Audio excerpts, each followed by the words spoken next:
next video in this little series that we've started, I'm going to be teaching you the song that you've just heard.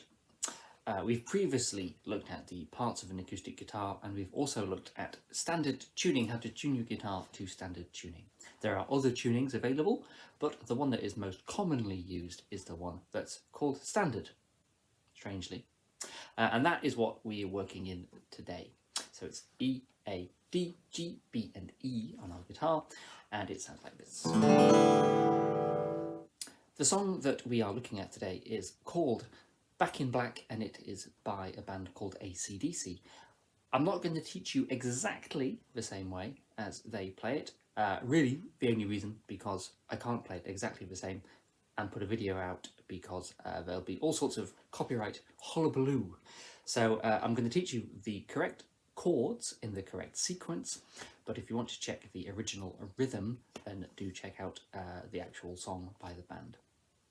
So the first chord we're going to look at, and the first chord we're going to learn, is the E chord, the E major, which sounds like this. It uses all 6 strings of the guitar, so it's a great one to start with. Okay, what I'm going to do is show you exactly how I'm playing this chord. So here we have the E string, the low E string. That's left alone, that's just plays as it is, so we don't need to fret that one. However, we do need to place our middle finger on the 2nd fret, so that's the 1st fret. That's the 2nd fret. So middle finger on the 2nd fret of the A string. So here's the A string, which is the 2nd one down from the top. If you don't fret anything and play the string what's called open, then you end up with an A sound. So that's like this. If you fret the string on the 1st fret, you get an A sharp. But we actually want the next one down, which is a B string, which is a B note, which is that. So we're going to form the chord of E with our middle finger placed on that note there, or that fret there.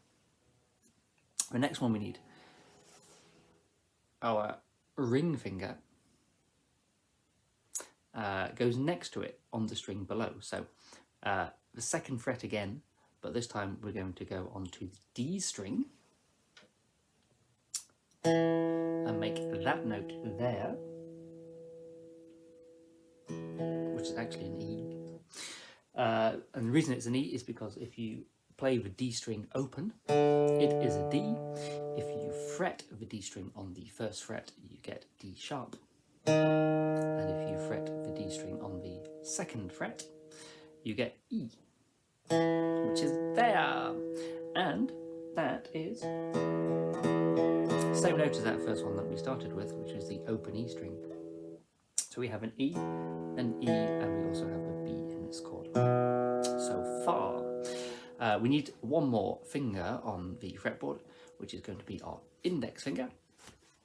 And that goes on to the 4th string down, which is the G string. And that's going to play on the 1st fret, which makes this a G sharp. So open G is that. If we fret the G string on the 1st fret, we get the G sharp, which is what we're after. So we put those 3 fingers together and we play the whole of the guitar, all 6 strings. We then get the E major chord.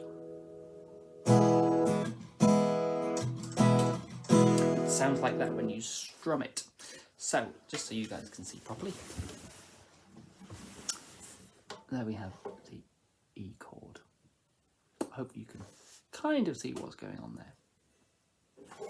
Okay, now the E chord does, as I say, use all 6 strings. So we have the E, we have the B, we have the E again, it's another E note, we have the G sharp, we then have the B again, which is the same as that one, and then we have the octave E, which is that one. So we play all the way down from the top to the bottom.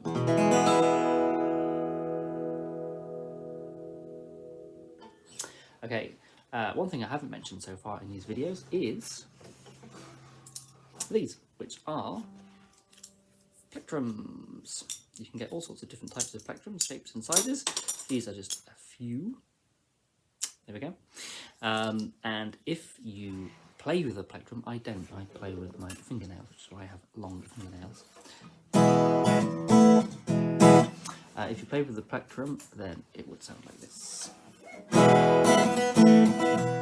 About the same. I don't play as well with a plectrum as I do without, because I've spent, in fact, I learned the guitar by playing with using my fingernails, not using a plectrum. However, if you have, if you want to use a plectrum, you can use one. Here is an example.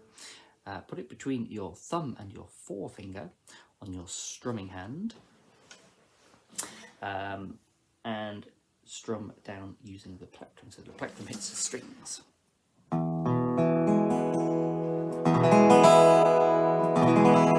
that. Unfortunately though, I can't use them. I'm completely rubbish when I use plectrums, so I use my fingernails. Anyway, that was the E chord. In the next video, we shall look at the next chord in the sequence, which is, in this case, the D chord, and we'll do that next time.